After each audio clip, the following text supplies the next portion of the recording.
तो आज मैं बताने वाला हूँ सबसे लेटेस्ट ट्रीटमेंट के बारे में। आपने सुना होगा स्टेम सेल्स के बारे में। तो स्टेम सेल्स क्या होती हैं? ये दरअसल जब हमारा शरीर बन रहा होता है तो जो शुरुआती सेल्स होती हैं उनमें ये कैपेसिटी होती है कि वो दूसरी सेल्स में डिवाइड हो सकती हैं। जैसे कि एक ही सेल है, वो आगे चल कर के मसल्स भी बना सकती है, ब्लड भी बना सकती है और बोन भी बना सकती है।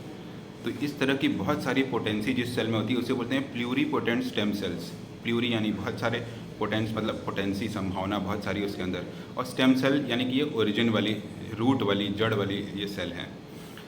ये स्टेम सेल्स आगे चल के जब डिवाइड होती हैं तो उनकी ये क्षमता कम हो जाती है। जैसे हीमोपोएटिक स्टेम सेल्स जो हमारे बोन मैरो में होती है वो सिर्फ और सिर्फ ब्लड की सेल्स बना सकती हैं, फिर वो मसल नहीं बना सकती। लेकिन उसकी जो पेरेंट स्टेम सेल थी वो प्लूरीपोटेंट स्टेम सेल थी। ये स्टेम सेल्स हमें कहाँ से मिलेंगी? तो शुरू में ये टेक्नोलॉजी थी कि जो अम्बिलिकल कॉर्ड होता है, जब बच्चा पैदा होता है तो उसके जो अम्बिलिकल कॉर्ड होता है नाभि के पास, उसमें जो ब्लड होता है उसमें बहुत सारी स्टेम सेल्स होती हैं। इनको अगर हम स्टोर कर लें सारी ज़िंदगी, 100 साल के लिए अगर हम स्टोर कर रखें, तो वो व्यक्ति कभी भी जब बड़ा होगा और उसे किसी ऑर्गन की ज़रूरत पड़ेगी, उसे अगर बाल झड़ने की प्रॉब्लम है बाल चाहिए, अगर लीवर की प्रॉब्लम होगी लीवर चाहिए, तो उसे अपनी ही स्टेम सेल से लीवर भी बना सकते हैं। उसी स्टेम सेल से हम हेयर रूट भी बना सकते हैं, कोई भी ऑर्गन बना सकते हैं। ऑर्गन ट्रांसप्लांट के लिए उसे किसी दूसरे व्यक्ति का ऑर्गन लेने की ज़रूरत नहीं पड़ेगी। तो इसके लिए बहुत सारे इस तरह के बैंक शुरू हो गए थे जो कि ये स्टेम सेल्स को स्टोर भी करते थे। लेकिन अब एक नया आविष्कार हुआ है, और ये सन 2006 में यामानाका नाम के एक साइंटिस्ट ने खोज की है जापान में, और उसने इसे iPSC नाम दिया, इंड्यूस्ड प्लूरीपोटेंट स्टेम सेल्स। इसका मतलब क्या होता है कि आपको जन्म के समय कोई स्टेम सेल स्टोर करने की ज़रूरत नहीं है।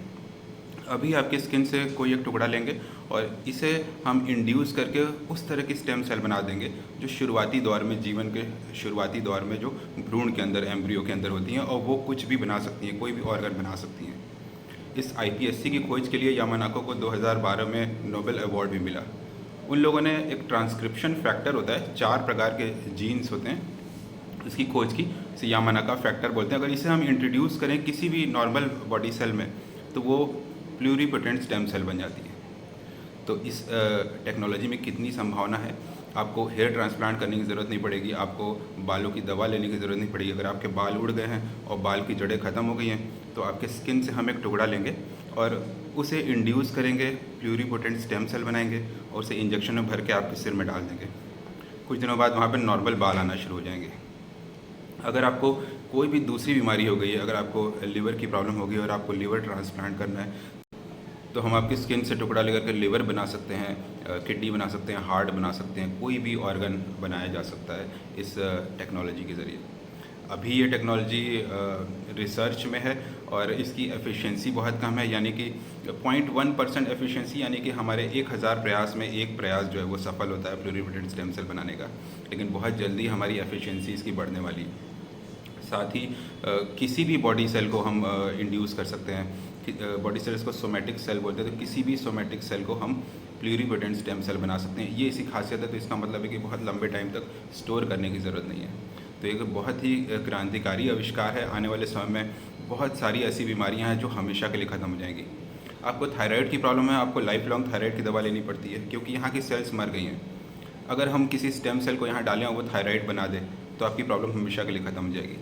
आपको डायबिटीज़ है, क्यों? क्योंकि आपके पैंक्रियाज में जो बीटा सेल्स होती है वो इंसुलिन नहीं बना रही है। आपको लाइफ लॉन्ग दवाइयाँ या इंसुलिन लेनी पड़ती है। लेकिन अगर ये स्टेम सेल्स हम वहाँ डाल दें और वो बीटा सेल में बदल जाएंगी और इंसुलिन बनाने लगेंगी तो आपकी डायबिटीज़ हमेशा के लिए ख़त्म हो जाएगी। आपको हेयर ट्रांसप्लांट कराना पड़ता है, हेयर रूट्स वहाँ पर नहीं बन रहे। सिंपल इंजेक्शन से अगर हम स्टेम सेल्स डालेंगे तो बाल अपने आप नेचुरल नॉर्मल बाल उगना शुरू हो जाएंगे।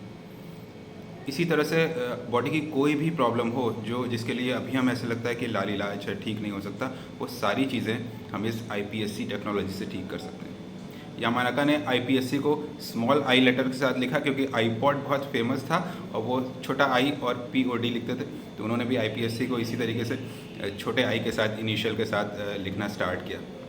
ये फ्यूचर टेक्नोलॉजी है, हो सकता है अगले 5-10 सालों के अंदर ये सब जगह अवेलेबल हो जाए। तो ये था आज का हमारा वीडियो सबसे लेटेस्ट टेक्नोलॉजी के बारे में। आगे इसी तरह के वीडियो हम और भी बनाते रहेंगे। सब्सक्राइब कीजिए।